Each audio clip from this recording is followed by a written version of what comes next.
أعوذ بالله من الشيطان الرجيم.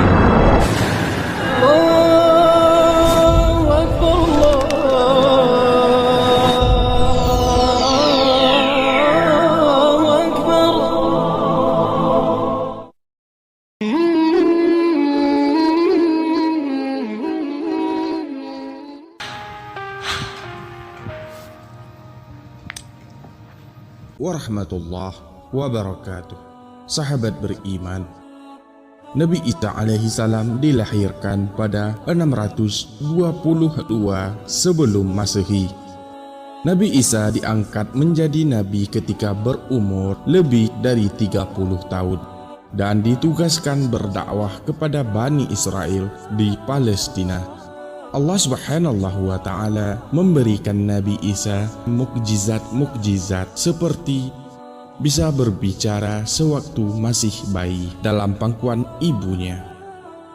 Atas izin Allah Subhanahu wa Ta'ala, beliau menghidupkan burung yang terbuat dari tanah liat, menyembuhkan orang yang terkena lepra, dan menyembuhkan orang buta dan tunanetra. Nabi Isa alaihi salam menerima kitab Injil dari Allah pada permulaan abad pertama Masehi. Sebelum diangkat ke langit, Nabi Isa menyampaikan kabar kepada para pengikutnya bahwa akan datang seorang nabi dan rasul bernama Ahmad. Nabi dan rasul yang dimaksud Nabi Isa alaihi salam ialah penutup dari seluruh nabi dan rasul, yakni Nabi Muhammad sallallahu alaihi wasallam. Sahabat beriman, untuk lebih jelasnya, mari kita simak ulasannya dengan menonton videonya hingga akhir. Tentunya hanya di channel Rumah Islami. Tapi sebelum lanjut, jangan lupa klik subscribe, like dan lonceng notifikasi untuk mendukung channel ini agar terus menyiarkan syiar Islam.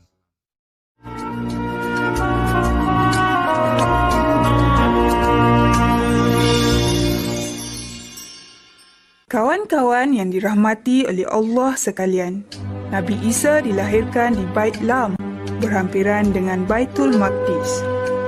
Nabi Isa alaihissalam merupakan salah seorang daripada 5 Rasul Ulul Azmi.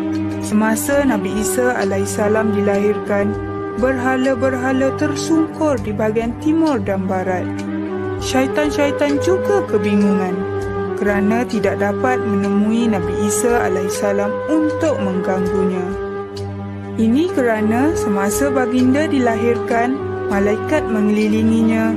Dan menurut ulama, setiap anak Adam yang dilahirkan akan dipukul oleh syaitan dengan tangannya di kedua rusuknya kecuali Maryam dan anaknya. Pada masa yang sama, kelihatan sebuah bintang besar menyinar di langit. Raja Persia ketika itu merasa khawatir terhadap munculnya bintang itu, lalu bertanya kepada dukun. Jawapan yang diberikan oleh dukun ialah adanya orang besar yang lahir di bumi. Kemudian, sang raja mengirim utusan dengan membawa emas, mur, yakni tumbuh-tumbuhan yang harum baunya tetapi rasanya pahit, dan kemenyan sebagai persembahan kepada Nabi Isa alaihissalam. Setelah sampai di Syria, mereka ditanya oleh Raja Syria tentang kedatangan mereka. Lantas mereka menerangkan ada seorang bayi yang dilahirkan tanpa bapa tetapi boleh berbicara ketika masih di dalam buaian. Lalu sang raja menyuruh utusan dari Persia itu datang ke istana beserta dengan hadiah. Manakala dia pula mengutus orang untuk membunuh Nabi Isa alaihissalam di Baitul Maqdis. Ini bermakna Raja Syria merasakan dirinya tergugat dengan kelahiran Nabi Isa alaihissalam. Allah Al-Hafiz, Allah Maha Memelihara. Allah telah memelihara Nabi Isa alaihissalam dengan memberi ilham kepada ibunya Maryam bahawa utusan Raja Syria hanya datang untuk membunuh Nabi Isa alaihissalam. Lantas, Maryam membawa anaknya lari ke Mesir dan tinggal di sana sehingga umur Nabi Isa alaihissalam 12 tahun. Menurut ulama, dari kecil lagi Nabi Isa AS telah memperlihatkan mukjizat dan karamahnya. Semasa berusia 30 tahun, Nabi Isa AS telah menerima wahyu dari Allah. Baginda diangkat menjadi Rasul di Bukit Zaitun ketika sedang bersolat bersama-sama ibunya. Ketika baginda menerima wahyu, malaikat mengelilinginya, manakala malaikat Jibril pula memberi sebuah kitab Injil kepada baginda. Penurunan wahyu kepada Nabi Isa AS tepat pada masanya. Ini kerana pada ketika itu masyarakat Bani Israel telah menyeleweng dari ajaran yang sebenar. Mereka bebas melakukan sesuatu perkara tanpa mengira batasan halal ataupun haram. Dengan tanggungjawab yang telah diberikan oleh Allah, Nabi Isa AS cuba berdakwah kepada mereka dengan mengajak mereka kembali ke jalan Allah. Mereka beramai-ramai meminta Nabi Isa AS membuktikan kebenaran risalah yang dibawanya. Allah Al-Alim, Allah Maha Mengetahui. Allah telah membekalkan mukjizat kepada Nabi Isa AS. Mukjizat yang digunakan oleh Nabi Isa AS ialah yang pertama, membuat burung dari tanah dan meniupnya jadilah seekor burung yang sebenar. Yang kedua, dengan izin Allah, baginda dapat menyembuhkan orang buta sejak dari kelahirannya hingga dapat melihat semula. Yang ketiga, dengan izin Allah, baginda dapat menyembuhkan orang yang berpenyakit sopak. Yang keempat, baginda dapat menghidupkan orang mati dengan cara memanggil dan mengusapnya. Yang kelima, dengan izin Allah, baginda boleh menceritakan apa yang mereka makan dan simpan di rumah. Berkatalah Nabi Isa AS kepada kaum Yahudi, "Sesungguhnya pada yang demikian itu adalah suatu tanda, yakni kebenaran kerasulanku bagimu, jika kamu bersungguh-sungguh beriman, dan yakni aku datang kepadamu membenarkan Taurat yang datang sebelumku, dan untuk menghalalkan bagimu sebahagian yang telah diharamkan untukmu, dan aku datang kepadamu dengan membawa suatu tanda, yakni mukjizat daripada Tuhanmu. Kerana itu, bertakwalah kepada Allah dan taatlah kepadaku." Surah Ali Imran ayat 49 hingga 50. Namun kaum Yahudi masih tidak mahu mengakui kebesaran Allah, walaupun di hati mereka terdetik tentang kebenaran yang dibawa oleh Nabi Isa AS. Pemuka-pemuka agama dari bangsa Yahudi semakin cemburu dan dengki terhadap Nabi Isa AS kerana pengaruh mereka semakin berkurangan di kalangan bangsa mereka sendiri. Mereka cuba pula dengan menabur fitnah ke atas Nabi Isa AS dan cuba menghasut pihak penguasa supaya menghukum baginda. Mereka berjaya menghasut pihak berkuasa yang kononnya Nabi Isa AS dan pengikutnya mahu menggulingkan pemerintahan dan menjatuhkan raja yang sedang berkuasa. Maka tidak lama kemudian datanglah salah seorang pengikut Nabi Isa AS yang munafik, iaitu bernama Yahuda, kepada mereka semua. Yahuda berjaya membawa mereka semua ke tempat persembunyian Nabi Isa AS. Semasa pihak penguasa mahu menangkap Nabi Isa AS, Allah telah mengangkat Nabi Isa AS ke langit. Manakala Yahuda itu, Allah telah tukarkan wajahnya, warna kulit dan bentuk badannya seperti Nabi Isa AS.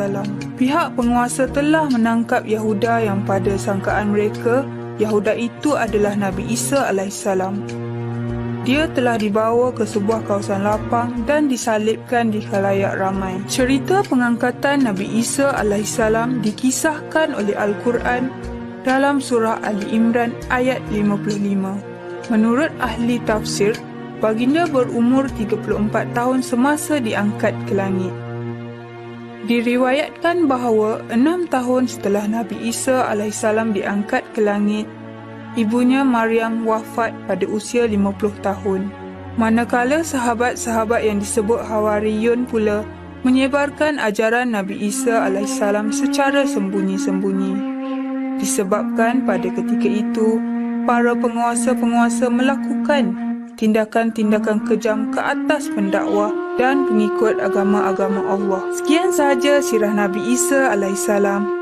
Dan pengajaran yang boleh kita perolehi dari sirah ini ialah: yang pertama, kekuasaan Allah tiada batasannya, sehinggakan Dia mampu berbuat apa sahaja, termasuk mencipta Nabi Isa alaihissalam tanpa berbapa. Yang kedua, Allah Maha Berkuasa. Allah telah mengembalikan tipu daya dan perbuatan jahat Yahuda di atas pengkhianatannya sendiri, iaitu menukarkan wajahnya menyerupai Nabi Isa alaihissalam sehingga pihak penguasa dan orang kafir yang lain tidak tahu yang ditangkap itu Yahuda dan bukannya Nabi Isa alaihissalam. Jangan ketinggalan kawan-kawan untuk mengikuti sirah yang terakhir junjungan mulia kita Nabi Muhammad SAW dalam jilid ke-10. Sahabat beriman, terima kasih sudah menonton. Semoga bermanfaat bagi kita semua. Dan semoga channel ini terus berkembang agar senantiasa memberikan hal-hal yang bermanfaat untuk kita semua. Amin ya rabbal alamin. Semua yang baik datangnya dari Allah Subhanahu wa ta'ala, dan segala kekilafan mohon dimaafkan. Akhirul kalam, wabillahi taufiq wa hidayah. Wassalamualaikum warahmatullahi wabarakatuh.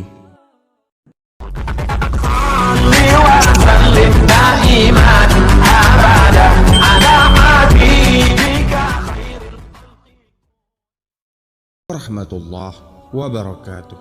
Sahabat beriman, Nabi Isa alaihissalam dilahirkan pada 622 sebelum Masehi.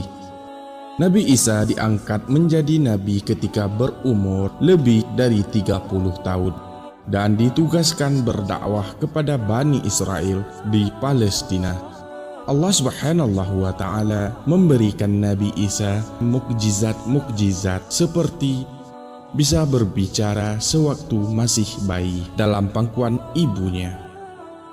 Atas izin Allah Subhanahu wa ta'ala, beliau menghidupkan burung yang terbuat dari tanah liat, menyembuhkan orang yang terkena lepra, dan menyembuhkan orang buta dan tunanetra. Nabi Isa alaihissalam menerima kitab Injil dari Allah pada permulaan abad pertama Masehi.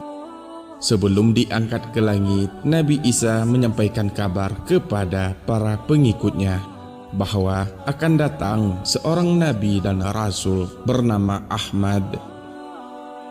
Nabi dan rasul yang dimaksud Nabi Isa alaihissalam ialah penutup dari seluruh nabi dan rasul, yakni Nabi Muhammad sallallahu alaihi wasallam. Sahabat beriman, untuk lebih jelasnya, mari kita simak ulasannya dengan menonton videonya hingga akhir. Tentunya hanya di channel Rumah Islami. Tapi sebelum lanjut, jangan lupa klik subscribe, like, dan lonceng notifikasi untuk mendukung channel ini agar terus menyiarkan syiar Islam.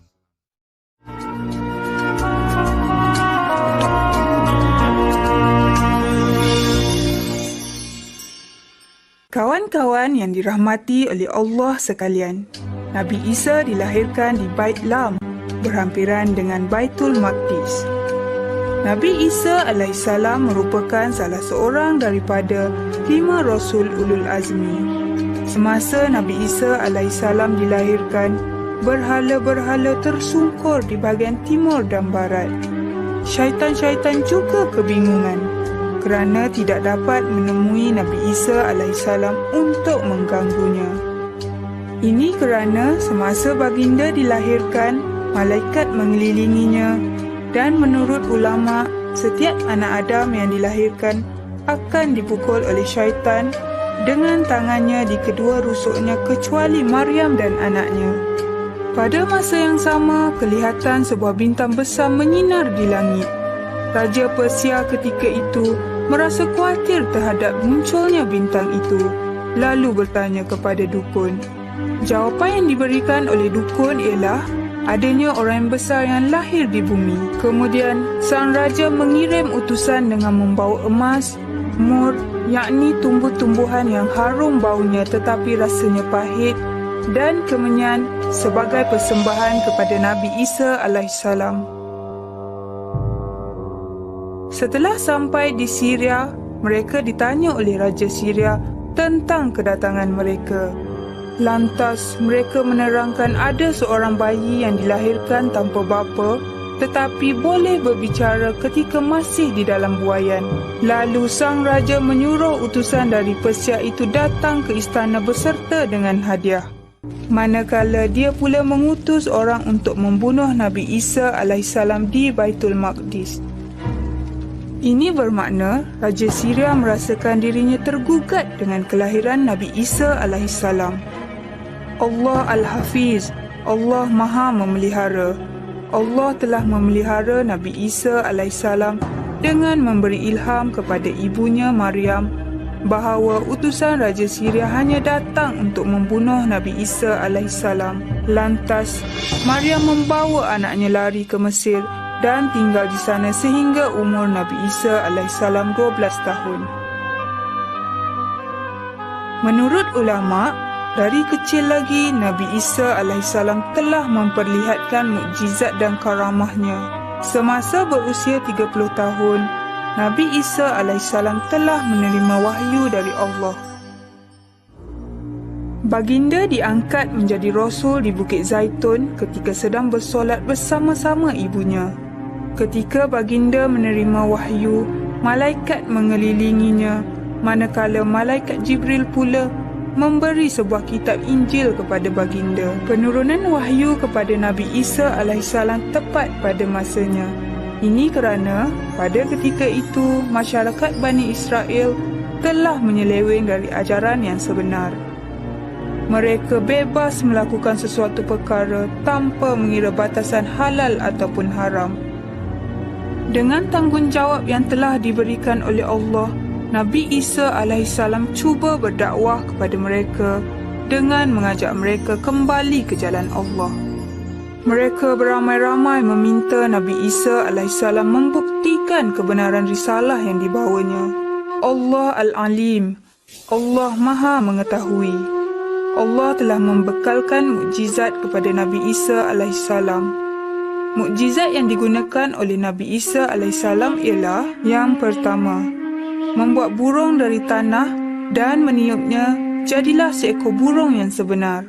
Yang kedua, dengan izin Allah, baginda dapat menyembuhkan orang buta sejak dari kelahirannya hingga dapat melihat semula. Yang ketiga, dengan izin Allah, baginda dapat menyembuhkan orang yang berpenyakit sopak. Yang keempat, baginda dapat menghidupkan orang mati dengan cara memanggil dan mengusapnya. Yang kelima, dengan izin Allah, baginda boleh menceritakan apa yang mereka makan dan simpan di rumah. Berkatalah Nabi Isa alaihissalam kepada kaum Yahudi, Sesungguhnya pada yang demikian itu adalah suatu tanda, yakni kebenaran kerasulanku bagimu, jika kamu bersungguh-sungguh beriman, dan yakni aku datang kepadamu membenarkan Taurat yang datang sebelumku, dan untuk menghalalkan bagimu sebahagian yang telah diharamkan untukmu, dan aku datang kepadamu dengan membawa suatu tanda,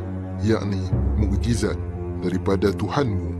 Kerana itu, bertakwalah kepada Allah dan taatlah kepadaku. Surah Ali Imran ayat 49 hingga 50. Namun kaum Yahudi masih tidak mahu mengakui kebesaran Allah, walaupun di hati mereka terdetik tentang kebenaran yang dibawa oleh Nabi Isa alaihissalam. Pemuka-pemuka agama dari bangsa Yahudi semakin cemburu dan dengki terhadap Nabi Isa alaihissalam kerana pengaruh mereka semakin berkurangan di kalangan bangsa mereka sendiri. Mereka cuba pula dengan menabur fitnah ke atas Nabi Isa alaihissalam dan cuba menghasut pihak penguasa supaya menghukum baginda. Mereka berjaya menghasut pihak berkuasa yang kononnya Nabi Isa alaihissalam dan pengikutnya mahu menggulingkan pemerintahan dan menjatuhkan raja yang sedang berkuasa. Maka tidak lama kemudian datanglah salah seorang pengikut Nabi Isa alaihissalam yang munafik, iaitu bernama Yahuda, kepada mereka semua. Yahuda berjaya membawa mereka semua ke tempat persembunyian Nabi Isa alaihissalam.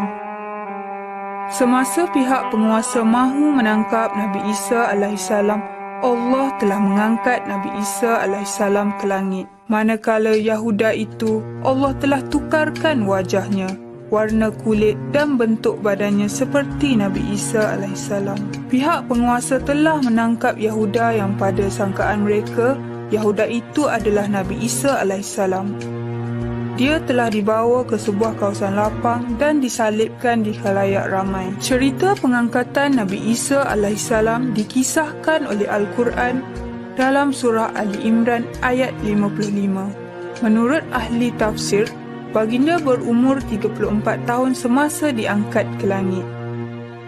Diriwayatkan bahawa 6 tahun setelah Nabi Isa alaihissalam diangkat ke langit, ibunya Maryam wafat pada usia 50 tahun. Manakala sahabat-sahabat yang disebut Hawariyun pula menyebarkan ajaran Nabi Isa alaihissalam secara sembunyi-sembunyi. Disebabkan pada ketika itu, para penguasa-penguasa melakukan tindakan-tindakan kejam ke atas pendakwah dan pengikut agama-agama Allah. Sekian sahaja sirah Nabi Isa alaihissalam. Dan pengajaran yang boleh kita perolehi dari sirah ini ialah: yang pertama, kekuasaan Allah tiada batasannya, sehinggakan dia mampu berbuat apa sahaja termasuk mencipta Nabi Isa alaihissalam tanpa berbapa. Yang kedua, Allah Maha Berkuasa. Allah telah mengembalikan tipu daya dan perbuatan jahat Yahuda di atas pengkhianatannya sendiri, iaitu menukarkan wajahnya menyerupai Nabi Isa alaihissalam sehingga pihak penguasa dan orang kafir yang lain tidak tahu yang ditangkap itu Yahuda dan bukannya Nabi Isa alaihissalam. Jangan ketinggalan kawan-kawan untuk mengikuti sirah yang terakhir junjungan mulia kita Nabi Muhammad SAW dalam jilid ke-10. Sahabat beriman, terima kasih sudah menonton. Semoga bermanfaat bagi kita semua. Dan semoga channel ini terus berkembang agar senantiasa memberikan hal-hal yang bermanfaat untuk kita semua. Amin ya rabbal alamin. Semua yang baik datangnya dari Allah Subhanahu wa taala dan segala kekilafan mohon dimaafkan. Akhirul kalam, wabillahi taufiq wa hidayah. Wassalamualaikum warahmatullahi wabarakatuh. وسلم دائما أبدا على